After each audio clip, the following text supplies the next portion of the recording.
So I'd like to welcome Michael to the stage. Hey, Hey. Hey everyone. There you go. Cheers.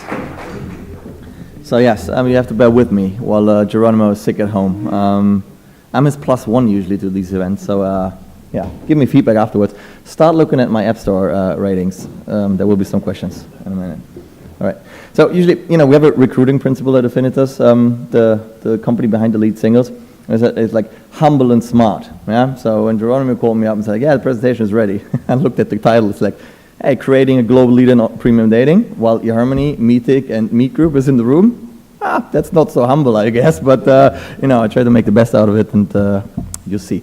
What I'm trying to do is to walk you through what we've been up to in the last, probably 5 to 8 years, and it's not so much bragging about it. So the numbers, we're pretty excited what we've achieved, but I try to share the hiccups and bumps along the way and why we took the strategic routes we ultimately took, and to shed some light on it and add some color to the couple of apps and businesses in the room who may want to go global and facing some of those strategic decisions. All right. So Affinitas, that usually you come to a place and say, "Yeah, I'm from Affinitas." I was like, "Yeah, who are you?" So we started off as a desktop Germany-only brand called eDarling back in I think 2008, 2009. Made huge inroads with a good deal with a TV agency. So we had like massive amount of TV advertising out there. Built a brand, and then got together with the eHarmony back then. So who made a significant investment into Affinitas, and ultimately decided together with them, hey, let's take eDarling to another 10, 15 countries in Europe. And that worked well. We hit a ceiling. Strategic directions changed slightly. And we thought about like what's next? What can we do? Like what's the biggest market we can possibly go to? And that was the US, but we were too afraid, to be honest. We didn't have the guts to do it, and we felt, let's start in the UK. Let's try Australia. Let's try Canada. And ultimately, we then took on the US, but not under eDarling. Why is that? We figured out via A/B testing, like virtual A/B testing. We had two platforms. One was called eDarling in France, and one was called Elite Rencontre. It's the same platform technically, yeah. It's an exact copy. It's the same database, and we sent people to landing pages to test like whether is eDarling the best brand to internationalize, or is it an elite concept? And there was a 20% uplift immediately without us doing anything. It was the aspirational aspect of this elite.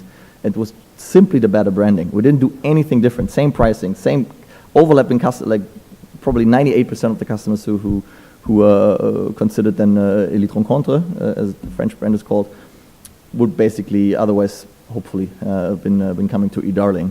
And then we thought about like, okay, if that's really the best brand to go for, we want to launch as Elite Singles in the English-speaking markets, and made our inroads in the US then in I think May 2015, and it has been. Given the market size, we're still tiny in that market, but for us that's been a huge success. It's our biggest market within the first 12 months, effectively, right before France. And then again, we're faced with a decision. Well, can we, how do we see the market? How do we need to position ourselves in order to grow that company from 50, 70, $100 million revenue to hopefully $200 million revenue, etc. And we felt like. That will be quite hard with an elite brand. Yeah? By definition, that's just a small percentage of the market overall. Plus, we believed, it's not a winner takes it all. Now I said it. We've heard it before this early on, but it definitely is not. I mean, trying to compete with Match.com in the US is simply ludicrous. Like, you cannot be the biggest and the most, the most known dating portal in the US. You can't compete against that. That's why we then thought and looked around like, hey, are there any other brands we could onboard to a common platform, so to speak? Can we have multiple brands, need to be strong brands, and leverage then our knowledge around conversion rate optimization, billing, the whole product development cycle? Is there anything we can share, like in terms of liquidity and communication? And then ended up announcing, I think 4 weeks ago, so beginning of May, a merger with Spark Networks, who run, I think most of you know, who run J-Date, Christian Mingle, among others, and felt like, hey, that probably will give us the edge to grow substantially, have a multi-brand strategy, create a strong platform that hopefully enables also to share users across those platforms and give us then the strength to really become a leading premium dating company. So, yeah, it is all about being serious, and that's in a nutshell what I just mentioned. So starting off an e-darling and ultimately going into several niches: Elite more on the professional dating side, JDate, Christian Mingle, obviously with a religious angle to it. And we hope that that's basically the way to grow our business and to be able to compete with the big ones in that ocean. How do we see the world? So, and I've seen many of those slides. I think Geoff showed something this morning. There's also an investor presentation, which I like a lot, with soft and hard paywall. We basically look at it, how serious and how premium on those two axes the respective offer is, and we felt like we can carve out our niche in the corner of the world. It's obviously the upper right. So all our brands are Attractive World in France and the Elite brands in the English-speaking markets, plus then JDate and Christian Mingle going forward. We feel like that gives us, from a strategic perspective, common ground. So our marketers know, our product teams know which type of person and personas we're targeting. I think we do a terrible job to try to convince Meet Me users to have to show more engagement. We wouldn't simply understand that audience. What we feel strongly about, the slightly older, significantly above average income, highly educated niche of people looking for serious relationships up there, and try to expand our footprint in that segment. And that has so far worked quite well. We care about scale. We honestly believe, I don't know how many of you receive pitch decks from a dating app, and they say, like, hey, I have 50,000 downloads, and I acquired them €1 each. And next week I'm gonna have 500,000, and then you look at the business plan, it has €1 each and you start off talking to the founders, and you give them credits for having achieved something, and there's some engagement. But you say, like, listen, in dating, you can only have superior margins at all if you have a certain scale. If you have to be big in order to drive margin, you have to bring your fixed costs down. You have to be very efficient in your marketing, ideally by you purchase the user on one platform and he's able to communicate with users on other platforms in a transparent way, but nonetheless, so it's, there's some overspill to other platforms. Otherwise, it will be very, very hard to come to a, hopefully then 30+% EBITDA margin. It simply will be very hard. And I mean, if you look at those figures, we're not there yet, right? So we are still ramping up, and we still believe at $120 million revenue, and consolidating the operations with Spark in our Berlin office, then etc. We still need to grow another 50% or so in order to push the margins. Otherwise, it will be very hard, given that also acquisition costs are rising and rising. So what's next? And mine's going to be a short one, as you see. So there are 3 things basically we want to do. So we want to achieve the synergies we communicated to the market early on, and hopefully overachieve them. So scale, that you can run multiple brands in a country with a single team. Like your SAM account manager now does an Elite Singles account. You add Christian Mingle or any other account. Yes, there is some incremental work, but like not a full FTE. So there's definitely scale that gives you synergies in terms of the operation and the knowledge sharing.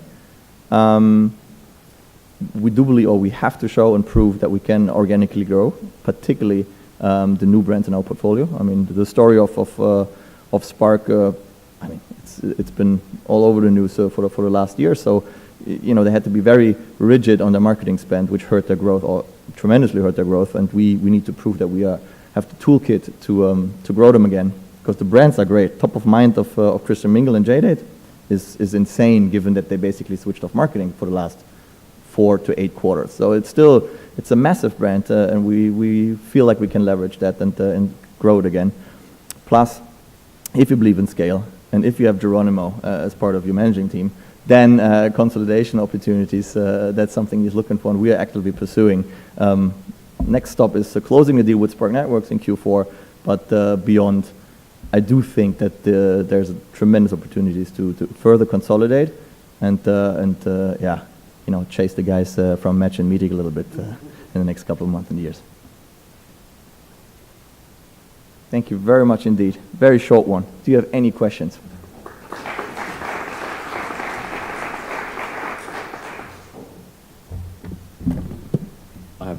I thought so. So, Is it about my App Store rating? no, what is your App Store rating? No, I don't know, but it's, I think, 2.5. Unfortunately, 2.5, 2.6. But it's the paid trap. Like, you make people pay, and they simply vote you down. Oh. Yeah, well, it's tough, but... So, you said the sort of future acquisitions. Can you tell us more about that? I'm actually, I have to ask the people who are already a public listed company. I'm probably not allowed to talk about that stuff. Oh, I think you are. I think you definitely are. The point is, the point really is we have to get the transaction done, and for us it's quite a challenge. Like I wouldn't say we're naive, but like we're bold and say like, yes, we can get it done. And now that we understand like Sarbanes-Oxley and all those stuff that we need to implement before we actually can file with the SEC, hopefully this summer, that humbled us a little bit. So while we most certainly had a couple of NDAs signed at the beginning of the year, wanted to pursue those transactions while we actually closing this one, we took a step back from that one. And first get the Spark deal right, get the synergies, try to consolidate the tech platforms, and then entering 2018, let's see that. It's exciting. Yeah, it is. If your view is sort of growth through acquisition, and there are other companies whose view is growth through acquisition, and there's not that many essentially like apps out there floating around to be acquired, do you think that the industry, as it heads more towards consolidation, there's almost going to be competition to buy? Or do you think that we're far away from there still?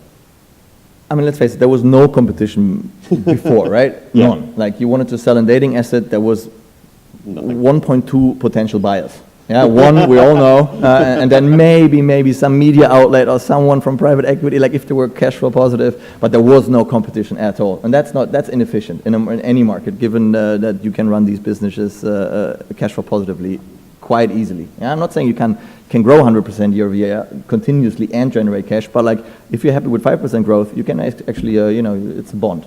That's how I see it. So that was inefficient, and I admire what the Meet Group is doing. I think they do the absolute right thing. Also from a technical perspective, you look at the Neatly, Scout integration, etc. Obviously, you always have match in the game. Nobody's quite sure what the eHarmony's plans are, but I'm sure Grant will elaborate on that in a minute. But I think it's healthy that there's some competition. There are many apps out there, but the poison pill of many of those apps is they get people excited. Probably people not necessarily understand much about the dating industry. They raise 5 million euros on a 40 million euro valuation, and then you come back to the 6 to 8 times world. That's the reality. That's what you're trading at. And then all of a sudden they realize, oh, I now want to raise at 80 million. That requires 10 million in EBITDA, and real EBITDA, not like 12 million costs underneath the line. And that kills momentum in those sales processes and makes it's a real poison pill. It makes it very, very difficult then for them to raise further capital to actually show their full potential. Because some of those concepts are awesome and the product is awesome, but it makes it incredibly hard. Now learning how it feels like on the other side makes it incredibly hard to have a conversation with them, because you basically you can't buy them for those prices. I understand the investors on the other side, like, hey, I invested at X. But that makes it incredibly hard. But there will be, I hope there will be more competition going forward, and it's overall it's a good thing for the industry. Awesome. I believe. Did you approach them or did they approach you? It's a bit like I don't kiss and tell. Yeah. No, I think we've been in touch with them over the years, on and off. Like when Osmium, one of the active shareholders, they reached out back then, I think, and we were not ready at all. Like we had no money, we had no experience in M&A. And then I think last December or so, we got in contact with them. I think Geronimo sent him an email. That's how it goes usually. And then, we met, I think in February, and we signed in end of April. So that was quite swift turnaround, I'd say. So it's just a bit of paperwork left and it's all sorted? A bit of paperwork is, yes, there's some work left, some IFRS conversions and SEC filings, but yes, we're hopeful that we will close it. Like I have no doubt right now that we'll close it, but there's some work left and some stuff we need to learn first. Okay, well thank you very much. much. Thank you very much. Cheers.